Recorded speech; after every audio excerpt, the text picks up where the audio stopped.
Bienvenue dans la quotidienne de School TV, l'émission qui vous raconte l'éducation au quotidien. Au sommaire, aujourd'hui, si Versailles m'était compté, Sacha Guitry l'a fait dans le film éponyme, mais la star incontestée du château de Versailles pour les jeunes lecteurs et les jeunes lectrices, c'est Annie Pietri, elle est l'invitée du Grand Oral. L'Anti-Sèche de Madelaoui, l'Anti-Sèche, vous le savez, c'est la façon dont l'actualité résonne dans les programmes. L'actualité, eh bien, c'est la sortie de ce livre d'Annie Pietri, les programmes, ceux d'histoire. On va continuer à parler Versailles. On parlera art à l'heure de la récré, toujours avec Amal, autour de petits filtres pour se transformer soi-même en œuvre d'art. Et puis enfin, on retrouve Marie-Olivier pour son cours particulier, Versailles encore, mais pas seulement, avec le dispositif des enfants conférenciers. La quotidienne de School TV, c'est parti. Aujourd'hui, ça va être royal. Scoop à Versailles, c'est le titre de la nouvelle série d'Annie Pietri, auteur mondialement connu et reconnu des Orangers de Versailles et pas seulement. Et ces scoops, eh bien, ils sont dus à Louise Françoise de Bourbon, rien moins que la fille de Louis XIV, et à Gaspard, un jeune journaliste du Mercure Curieux, un confrère en somme, très jeune même, parce qu'il a 11 ans. Annie Pietri, bonjour. Bonjour. Scoop à Versailles, donc nouvelle série, 3e épisode, le mystère de la gondole royale qui vient de sortir, c'est chez Gallimard Jeunesse. Pourquoi Versailles fascine autant les jeunes lecteurs? Je précisais les jeunes lectrices parce que pour être honnête, c'est beaucoup les filles qui vous lisent. Enfin, qui lisent d'ailleurs, tout court, pas que vous. Oui, en général, ce sont les filles qui lisent et c'est vrai que... Alors, elles lisent beaucoup mes livres, mais est-ce que c'est parce que j'avais beaucoup dans mes précédents romans des héroïnes, plutôt que des héros? Voilà, c'était Marion. Une fille absolument formidable. Voilà. Et là, dans cette série, j'avais envie que le premier rôle soit partagé par un garçon et une fille. Voilà. Alors, deux milieux sociaux totalement différents, évidemment. Puisque je l'ai dit, on a la fille du roi. Ouais, voilà, on ne peut pas faire vraiment mieux. Voilà. Et notre ami Gaspard, qui lui est un roturier. Ah ben complètement. Lui, c'est un petit gamin abandonné, récupéré par terre dans un panier dans une église, adopté par des gens lettrés qui créent un journal. Le Mercure Curieux. Le Mercure Curieux. Et lui va... c'est un petit garçon très débrouillard et il va aller mener les enquêtes à la cour pour alimenter justement le journal écrit par ses parents. Et donc pourquoi Versailles, à votre avis, plaît autant aux jeunes lecteurs et aux jeunes lectrices ? Il y a un côté fascinant à Versailles, c'est indéniable. Il y a énormément de groupes scolaires qui vont là-bas. Il y a un côté fascinant. D'ailleurs, j'ai été moi-même fascinée par Versailles quand j'avais 5 ans, la première fois que je suis passée devant le château. Vous vous en souvenez ? Parce que les souvenirs de l'âge de 5 ans, on n'en a pas beaucoup quand même. Oui, mais je m'en souviens très bien. Mes parents ont arrêté la voiture et m'ont montré le château. Et là, je suis tombée en amour avec ce château. Et c'est fascinant. Et j'ai toujours voulu y retourner. J'y retourne régulièrement. Et c'est toujours une découverte et toujours la même fascination. Et ce que vous dites, c'est que vous le voyez, ce château, pas comme un musée, mais avant tout comme un lieu de vie. Ah, mais tout à fait. Pour moi, c'est pas un musée. Alors, c'est évidemment devenu un musée, mais pour moi, c'est un lieu de vie avant toute chose. Ce qui m'intéresse, c'est pas la description des tapis, des tapisseries, des pendules, des tableaux. Ce qui m'intéresse, c'est les petites portes cachées, les escaliers qu'on peut pas emprunter parce qu'il y a un cordon. Ce qui m'intéresse, c'est ce qui se passe en dessous, au-dessus, dans les greniers, aux cuisines, comment vivaient les domestiques, comment vivaient les nobles. J'imagine quand on déambule dans les pièces du grand appartement, j'imagine la musique, les robes, les rires, les conversations. Les repas aussi, festins. Les festins, évidemment. Voilà, j'imagine tout ça et c'est un lieu qui prend vie obligatoirement quand on pense à tout ça. Vous dites une machine à emballer l'imagination. Ah mais complètement. Le Versailles du XVIIe siècle, il ressemblait à quoi par rapport au Versailles qu'on visite aujourd'hui? D'abord, c'est un Versailles où il y avait plein de gens, puisque la cour, c'était des milliers de personnes. Ah oui, c'était la cohue permanente. Ouais. Le roi vivait en public, et donc c'était vraiment... il y avait énormément de monde. C'est une petite ville, quoi. Voilà, il avait recréé, avant les rois étaient au Louvre, lui, il avait recréé sa cour à cet endroit-là. Le château a été en travaux en permanence. Il n'a cessé de le faire agrandir, embellir, et c'est devenu un joyau. Et alors, ce qu'on voit aujourd'hui, c'est ce qui reste, parce que malheureusement, c'était meublé, il y avait énormément de meubles qui ont été tous vendus aux enchères à la Révolution. D'ailleurs, la reine d'Angleterre est une des principales propriétaires C'est pas vrai, des meubles de Versailles, hein. des meubles et des Ah, tableaux, j'ignorais. des œuvres d'art, etc. Voilà, de temps en temps, il y a des objets qui sont remis en vente dans des ventes aux enchères et que le château essaye de racheter à des prix astronomiques et de replacer à la place qu'ils avaient à l'origine dans le château. Alors, il y a toute cette vie foisonnante, et puis il y a le cœur du réacteur, c'est-à-dire les proches du roi, Voilà. et puis les princesses, etc. Donc ça a quand même de quoi fasciner les enfants, tout ça. Ah mais bien sûr, des histoires de princes et de Ça princesses, fonctionne. c'est fabuleux. On a tous envie de s'identifier, on a tous envie de porter, toutes envie de porter une grande robe au moins une fois dans sa vie. Alors moi, la grande robe, non, j'avoue, mais Gaspard, le jeune reporter du Mercure Curieux, je dois dire, nous avons certains points... Non, je plaisante. Non, non, non, Annie. il ne se déguise pas. C'est vrai, ils se déguisent pas. Non, non, mais je disais que moi, j'avais quelques points communs. Il y a les journalistes, Voilà. l'identification, ça marche à tous les âges. Absolument. Forcément. Annie, on se retrouve tout à l'heure pour la suite du Grand Oral. On va continuer à parler Versailles. C'est l'Anti-Sèche d'Amal Laoui.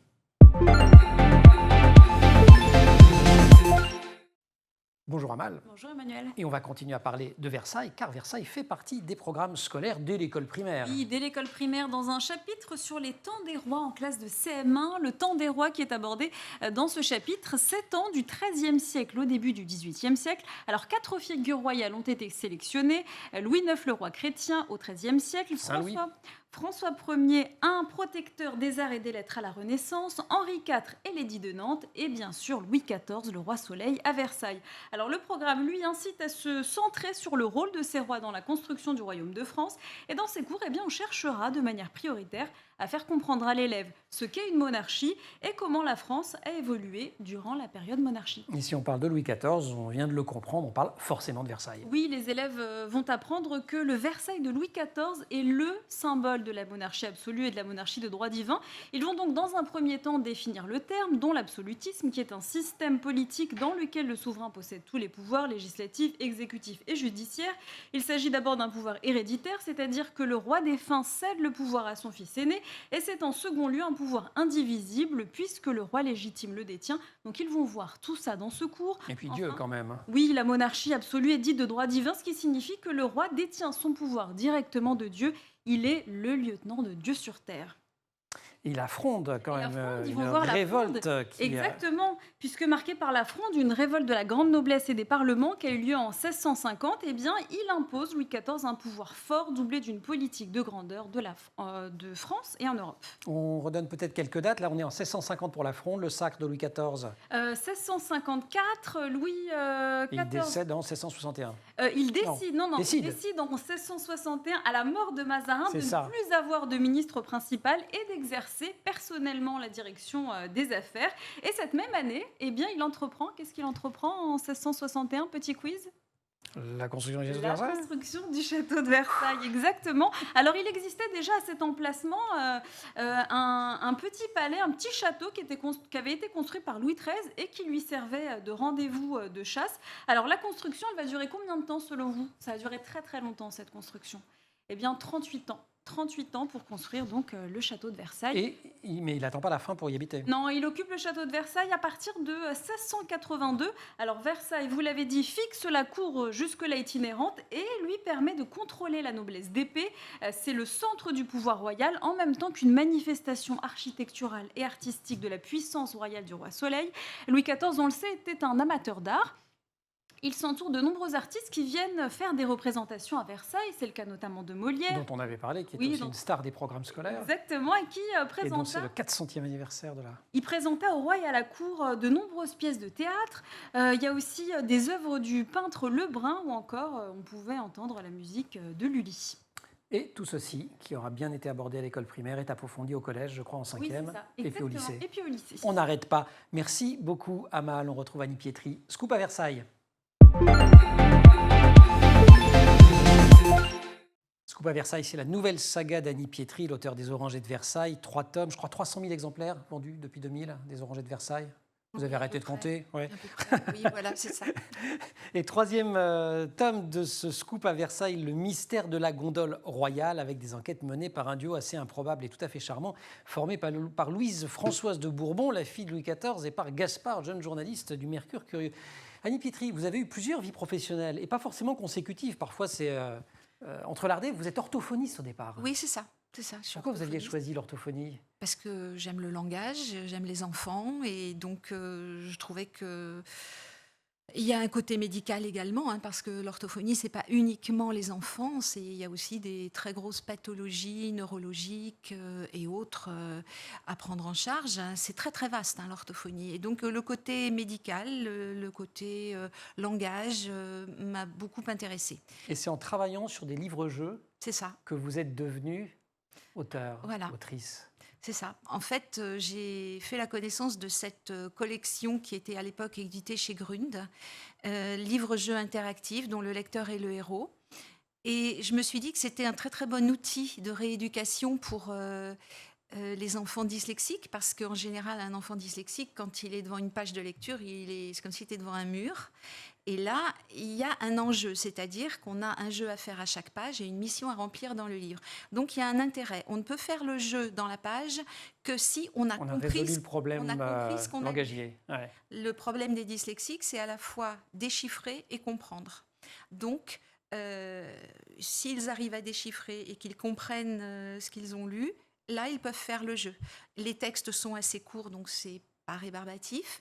Et cette collection m'a paru vraiment très intéressante.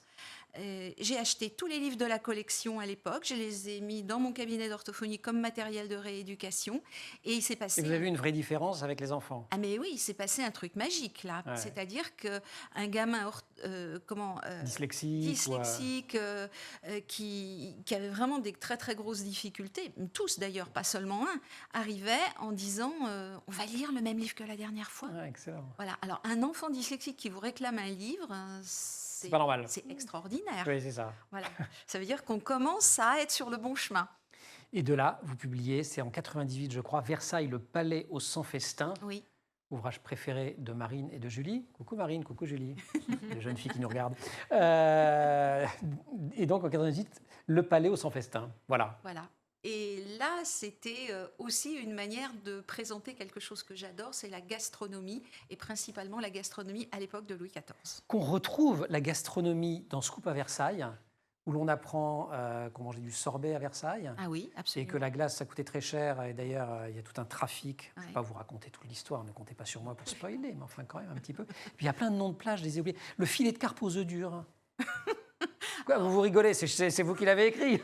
Oui, je sais bien, mais bon, j'imagine. Celui-là, vous l'avez inventé. Et j'invente plein de choses en matière Ah d'accord. de gastronomie. Il ne faut pas que je sorte ça dans un dîner en ville. Ah, mais on peut essayer. D'accord, on va faire faire... un livre de cuisine inventé. Vous travaillez beaucoup sur la langue. Je ne sais pas si on voulait décrire votre... C'est un style à la fois simple et élaboré. Il y a du vocabulaire, il y a des références historiques, Ouais. mais en même temps pas trop. Ça vous prend beaucoup de temps de ce dosage dont on se dit il fait grandir les enfants parce que c'est un petit peu difficile et en même temps ça reste accessible à la première lecture. Non, c'est pas un travail particulier. Je le fais spontanément. Mais par contre, ce que je ne veux pas, c'est justement affaiblir le niveau de langage. Hein, parce que je me dis que justement, ça leur permet d'apprendre des choses, d'apprendre du vocabulaire. Et je ne veux pas trop simplifier non plus. On posait la question récemment à Jean-Philippe Arouvigno sur ce plateau, mais le fait de simplifier certains classiques de la littérature jeunesse, etc., ce n'est pas une bonne idée pour vous? Non, je ne crois pas. Je crois pas. Il Je faut crois garder la que, complexité de l'écriture, c'est faut, ça qui fait grandir les enfants. Voilà, il faut les élever, les édifier, comme on disait à l'époque. Oui. Quitte à mettre de temps en temps une petite note de bas de page pour expliquer Voilà, ce c'est qu'est, ça. par exemple, la fontange. Un chignon, il me semble. Je suis Bravo. experte Elle en est coiffure. incroyable. Un chignon avec plein de rubans. Moi, des curieusement, la perles, fontange, je ne l'avais pas dans mon... ça m'a... Enfin, voilà, j'étais content qu'il y ait une note de bas de page. Vous avez arrêté l'orthophonie, vous avez recommencé. Oui, 12 ans après, ça avait beaucoup changé, le métier, les pathologies. ça va un petit peu changer. Qu'est-ce qui avait Il y changé? a plus de pathologies, il y a beaucoup plus d'enfants qui ont besoin d'orthophonie, beaucoup plus de... Pourquoi? Bah, si, il y a une explication. Beaucoup plus de problèmes de lecture, en fait, de lecture, de compréhension, de vocabulaire. Je trouve que les enfants manquent cruellement de vocabulaire. C'est pour ça que j'essaye de ne pas faire trop de concessions dans mes livres. Je me dis que, voilà, il faut qu'ils cherchent à... Mais parce qu'on ne leur parle pas assez, parce qu'on ne leur lit pas assez d'histoires, parce que... J'ai peur qu'on leur parle pas assez. Très sincèrement, j'ai peur que les D'accord. parents soient un peu trop souvent sur leur téléphone portable Et pas assez dans l'interaction. et parlent moins aux enfants. Oui. Or, le langage, ça s'acquiert par imitation, Par imprégnation. imitation. C'est ça, ouais. Si on n'a pas grand-chose à imiter, on a un langage limité. Annie Pietri, orthophoniste et auteur jeunesse, invitée du Grand Oral. On fait des petites récrés dans la quotidienne, ça vous va? Ça me va. Allez, ça tombe bien. Récré, Amel Laoui. Alors, ce n'est pas une récré Versailles, mais c'est une récré art. On va se transformer, grâce à vous, Amal, en œuvre d'art. Pas grâce à On va avoir moi, des mais fontanges, des trucs comme ça. grâce à des filtres TikTok, regardez.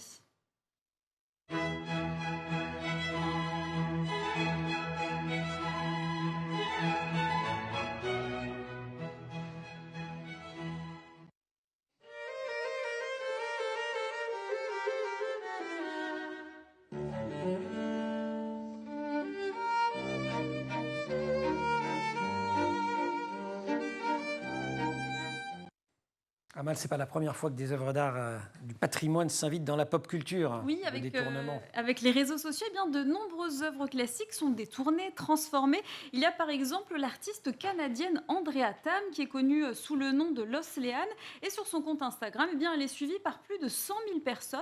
Alors sur ce compte, elle revisite des œuvres très connues.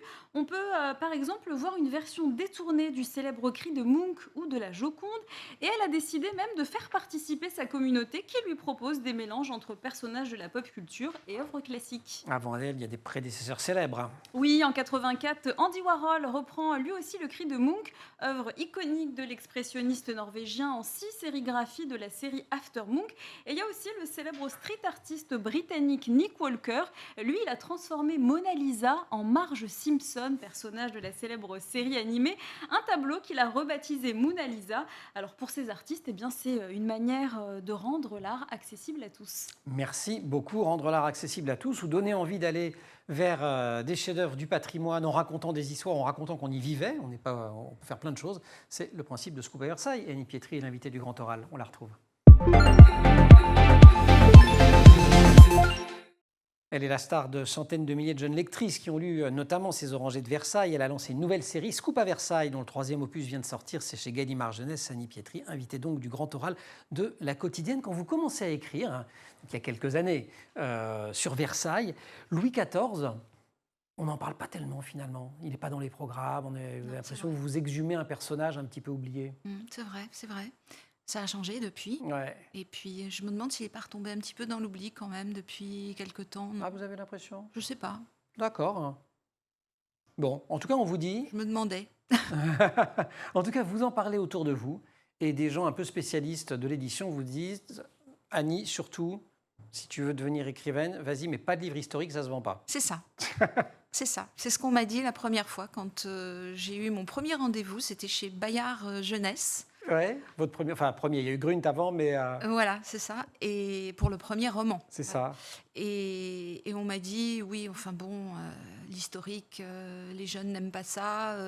On va essayer, mais On n'est vraiment pas sûr. On n'est pas Est-ce sûr que vous que voulez ça pas plutôt fonctionne. écrire un truc sur Harry Potter, quoi, c'est ça? c'est ça. C'est ce qui était à la mode. Aujourd'hui, vos livres sont utilisés en classe Oui, c'est vrai. par des professeurs des écoles. Pour autant, vous insistez, ce ne sont pas des livres d'histoire. Il ne faut pas les lire comme Ah ça. non, non, non, non, non, ce ne sont pas des livres d'histoire. Il y a des tas de choses vraies dans mes livres, mais tout est tellement mélangé avec la fiction qu'on ne peut pas dire que ce sont des livres d'histoire. Et puis, ce sont des romans, et dans les romans, il y a une grande part de fiction, voilà. Et alors, il y a... Vous le précisez au début, hein, j'indique quand même que sur la première double page, Ah bah oui. on a les personnages qui ont existé et les personnages de fiction. Comme ça, Voilà. on est sûr de ne pas en mettre un mauvais dans un devoir ou un truc comme ça. Avec des jolis portraits de l'illustratrice Mégane Lepage, qui est vraiment très Absolument. douée. Et je suis vraiment très, très contente qu'elle illustre cette série. Oui, non, je ne me prends pas du tout pour une historienne. Hein. Est-ce que vous jouez toujours à la princesse? Ah ouais, j'ai fait mes leçons. Ah, Il faut que j'explique la blague quand même. Hein. Enfin, expliquez-la vous. Vous aimiez, ai-je lu, vous avez une robe longue pour les sorties au château. ah mais évidemment. Ah bah voilà, non, mais évidemment. Oui, tout le monde a ça. Oui, mais je faisais partie de l'association des Amis de Versailles Racontez tout. qui organise des soirées de gala régulièrement pour les abonnés. En général, la robe longue est obligatoire. Et comment on se sent, comment vous vous sentez? Ah ben, le soir à Versailles, avec les éclairages aux bougies, avec une grande robe dans la galerie des glaces où il y a quasiment personne puisqu'il n'y a que les invités. C'est une sensation Ça, forte. c'est une sensation un peu particulière quand même, hein. On a l'impression d'être très, très, très privilégié. Ah oui. Annie Pietri, qu'est-ce qui a changé, si quelque chose a changé, dans le rapport entre les enfants, la langue, les enfants et l'histoire depuis que vous avez commencé à écrire? Parce que vous faites plein de rencontres avec les enfants. Oui, il y a des petites différences. Alors là, ça fait du fait que j'avais repris l'orthophonie, c'est un Ouais. petit moment que j'ai pas fait de rencontre. Oui, et puis avec la pandémie, ça n'a pas aidé Avec non la plus. pandémie, ça n'a pas aidé. Non, il y a des petits changements, mais en général, ils sont toujours très intéressés par Versailles. Ils ont beaucoup de questions, en réalité, déjà sur le métier d'auteur, parce que pour eux, c'est une énigme. En général, pour eux, les auteurs, ils sont Ils sont morts, oui, c'est ça. voilà. Et donc, ils sont très étonnés d'avoir un auteur devant eux, déjà. Et puis, ils sont très déçus quand ils me demandent si le personnage auquel ils se sont attachés, identifiés, a véritablement existé. Et par exemple, Marion des Orangers de Versailles. Systématiquement, on me demande si Marion a existé. Et on me le demande avec des petites étoiles dans les yeux, parce qu'on a vraiment envie Vous voulez dire que d'entendre. Marion, elle n'a pas existé? Et Vous quand je dis que n'avez pas dit que Marion, Marion, elle n'a pas existé, Marion? voilà, quand je dis que non, elle n'a pas existé, c'est un personnage de fiction. Vous auriez pu me prévenir. Et là, je vois l'immense déception. Mais oui. Et je suis désolée, mais je dis, mais attendez, mais elle existe. Bon, si vous dites que Dans vous le êtes livre, désolé, hein. si vous vous excusez, ça ira. Pour cette fois. Bah oui. Annie, on se retrouve tout à l'heure, mais on va continuer à parler de Versailles, on va continuer à parler des enfants. Amal, merci beaucoup. C'est Marie-Olivier qui vous succède sur ce fauteuil pour le cours particulier. Aujourd'hui, on ne quitte pas la culture ni le château, puisqu'on va parler du dispositif des enfants conférenciers, notamment à Versailles. Marie, bonjour. Bonjour Emmanuel. Des enfants conférenciers. Oui, le dispositif des enfants conférenciers fête ses 10 ans cette année. Il a été initié par Christophe Blanc, ancien enseignant, conseiller pédagogique et docteur en sciences de l'éducation qui s'intéressait aux pratiques coopératives en classe. Et donc, c'est comme le port-salut, c'est écrit dessus, enfants conférenciers, ça veut dire que si je visite un musée, ce sont les enfants qui me le font visiter? Alors presque, les enfants sont les guides des musées pour des plus jeunes ou des plus âgés, donc souvent des enfants. Moi, je fais plus âgé, moi. Voilà, beaucoup plus âgés. Non, mais... Une première classe. Vous n'êtes pas un enfant plus âgé. Ah n'est-ce pas? non, d'accord. On remet les choses à Des leur jeunes place, enfants, je ne vais pas alors. vous vexer, bien Ok. sûr. Les élèves d'une première classe se rendent au musée ou au château pour étudier une dizaine d'œuvres. Puis, 7 semaines plus tard, après avoir préparé avec leur enseignant, ces élèves reviennent au musée ou au château, mais ils agissent comme des médiateurs, des guides pour une deuxième classe. Et ils prennent toute la classe en entier? Alors, non, ils sont répartis en groupes d'enfants conférenciers et font découvrir des œuvres différentes. Ils parlent de l'œuvre avec leurs mots, ils sont réellement ancrés dans cet apprentissage, acteurs de leur apprentissage. D'ailleurs, des dynamiques de groupe se mettent en place, ils interagissent avec les visiteurs, ils s'organisent entre eux, ils se soufflent un peu des choses à l'oreille. Et apparemment, c'est assez intéressant de les voir interagir. Et les enseignants, ils sont obligés de se taire? C'est un peu l'idée. Pendant la visite, Ouais. les enseignants n'interviennent pas forcément. Le but est que les élèves vraiment transmettent à d'autres élèves. En revanche, les responsables pédagogiques des musées partenaires reçoivent les enseignants participant au projet avant. Donc, ils sont formés, ces enseignants, pendant 2 heures devant les œuvres d'art que leurs élèves vont présenter ensuite à leurs camarades. Et c'est un peu du théâtre, ou comme faire un exposé, ils ne sont pas stressés, les enfants, ils n'ont pas le trac? Apparemment, pas tant que ça, parce qu'ils se prêtent vraiment au jeu et ils sont très enthousiastes et apparemment, ils sont même moins stressés que des médiateurs dont c'est le métier. Et comment ça se fait? Comment ça se fait? Bon, déjà, je pense que le fait de sortir de la salle de classe peut être un élément de réponse, mais surtout, ils ont un sentiment d'efficacité personnelle. C'est le terme qu'utilise l'initiateur du dispositif. Je m'explique. Mettre des élèves dans la peau d'un guide est une façon de les faire vraiment rentrer dans l'œuvre, de s'approprier l'œuvre. Ils sont aussi responsabilisés car ils sont considérés comme experts aux yeux de leurs camarades. Ils développent aussi leur confiance en eux et c'est une manière d'apprendre par l'action qui est très efficace, dont ils se souviendront a priori longtemps. Et on peut faire l'hypothèse que le souvenir de l'émotion qu'on ressent devant une œuvre ou de la présentation aux autres sera au moins aussi marquant que le nom d'un tableau qu'on a appris par cœur en classe. C'est clair, au rétroprojecteur. la façon d'apprendre compte pour une partie importante dans l'acquisition des connaissances et par ce biais, les enfants apprennent autrement. Ils développent aussi d'ailleurs des compétences sociales, donc travailler ensemble, vulgariser auprès des autres. Dispositif qui existe depuis 10 ans. On sait combien d'enfants sont concernés aujourd'hui? Oui, alors ça a commencé sur un coin de table vraiment, mais ça a parlé à bon nombre de professeurs et de responsables pédagogiques qui souhaitent vraiment favoriser le développement d'une culture commune à tous. Le premier partenaire, c'était le Musée des Arts et Métiers à Paris. En 2002, on compte aujourd'hui 15 parcours. 2022 même. 2022, oui, plutôt. 15 parcours, 15 musées différents. Petit Palais, Musée Rodin, Musée des Arts Décoratifs, le Château de Versailles depuis 2 ans. Et le dispositif touche plus de 3000 élèves de la petite section au premier cycle universitaire et plus de 150 professeurs. Tous les âges se mélangent donc, tous les milieux aussi? Il y a un travail d'ouverture sociale? Oui, tout à fait. Il y a une diversité de niveaux, des élèves qui ont l'habitude d'aller au musée, d'autres pas, des élèves qui sont atteints de handicap, des élèves allophones. Et pas que dans le cadre scolaire. Il y a aussi des enfants qui viennent de centres de loisirs. Donc derrière, tout l'enjeu de l'accessibilité à la culture. Oui, tout à fait. L'idée, c'est vraiment de faire comprendre à chacun que ce qu'il présente, c'est un bout de sa propre histoire, finalement, que cela lui appartient aussi. Par exemple, tous les lundis au château de Versailles, les lieux sont réservés uniquement aux scolaires. Donc les enfants ont accès aux grands appartements, à la chambre du roi, à la galerie des glaces. Ils ont vraiment une grande fierté à transmettre dans ces lieux. Et à force, le lieu culturel fréquenté devient en fait se désacralise à leurs yeux. Et c'est à ce moment-là que les initiateurs du dispositif peuvent se dire que ça a marché. Vous auriez rêvé de vivre ça? Ah oui, tout à fait, tout à fait. C'est une vraie belle implication. Je pense que ça peut même créer des vocations. Après, on se retrouve en robe longue dans la galerie des glaces. Ah ben après, on s'y voit complètement. Oui. Et on écrit des romans. Marie, merci beaucoup. Très, très beau dispositif qui peut en plus faire des petits, parce qu'il n'y a pas de raison que ça s'arrête à ces 15 musées. Il y a une méthodologie, j'imagine, qui peut être transmise. Oui, exactement. Oui, ça peut tout à fait se dupliquer à d'autres musées. Et je crois qu'il y avait d'autres pays aussi qui étaient intéressés par le dispositif, d'ailleurs. Formidable, les enfants conférenciers. Merci beaucoup Merci. pour ce cours particulier. Marie, merci Annie de nous avoir rendu visite à la quotidienne de School TV. Scoop à Versailles, il y aura un 4e? Oui, il est en cours d'écriture, presque fini. Toujours Versailles? Vous n'êtes jamais lassé de Versailles? Vous ne voulez pas raconter autre chose? Je ne sais pas si on peut se lasser de Versailles, en fait. Oh, quelle belle réponse. Merci beaucoup. Merci.